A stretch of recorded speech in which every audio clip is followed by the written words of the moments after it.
kabulastugan, hindi malilimutan ang asaran na merong pikunan, lalo na rin ang unang niligawan, unang kabiguan.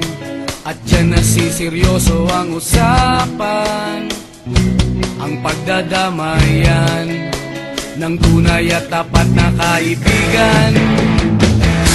Noong mga buwan, kaibigan namang maaasahan. Oh, di na tayo pabata, edad may di nahahalata. Sa mga trip unti-unti na tayo nagsasawa. Pero kahit ganon, barkadang matatag hanggang sa ngayon. Minsan man magkita, tiyak may kwela, yan ang aking mga tropa.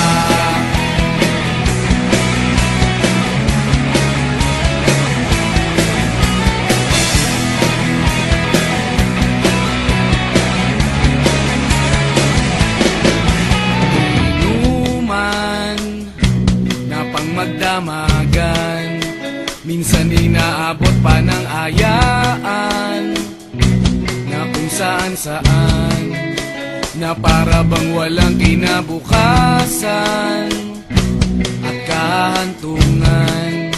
At dyan nasiseryoso ang usapan, ang pagpapayuhan ng tunay at tapat na kaibigan. Kung mga baliw, kaibigan namang